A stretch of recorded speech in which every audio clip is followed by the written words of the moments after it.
Good morning, Sarah Methodist Church. This is Pastor Tim. Hey, for a devotional this week, I wanted to talk for just a second about the staff retreat that we did the last couple days. I'm recording this on Friday. It happened on Wednesday and Thursday.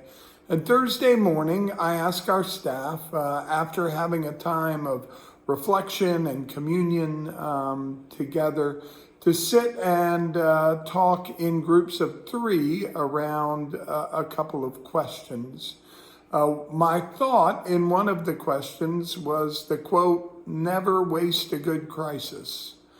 And so the question was, what has the pandemic taught you or confirmed to you about yourself? In other words, this idea that crisis doesn't build character, crisis reveals character.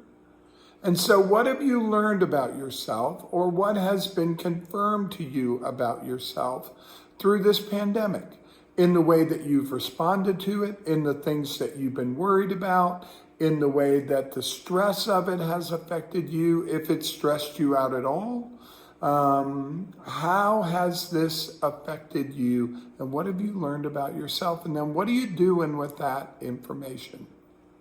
How are you processing that information? How are you turning that information over to God in the midst of things?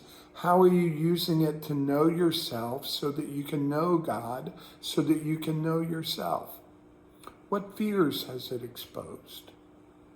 What habits, maybe unwanted habits of some kind of way that you medicate your stress, has it exasperated or accelerated or exposed?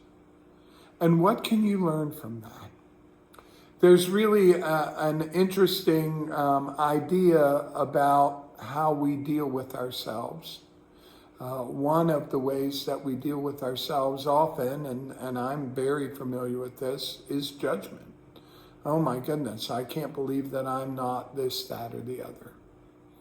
But there's another way that involves curiosity and grace and telling the truth to ourselves, but in a gentle way, with love. So I'm not asking you to look and come up with some idea and then beat yourself up because it hasn't been perfect. I'm asking you to look and figure out, what has this revealed or confirmed to me, and what do I do with that? And how can I take that to God? And how can God and I have some conversations about that so I can grow? So I would suggest that you take a little time, ask yourself those questions, and see where the Lord leads you. Hey, have a great day.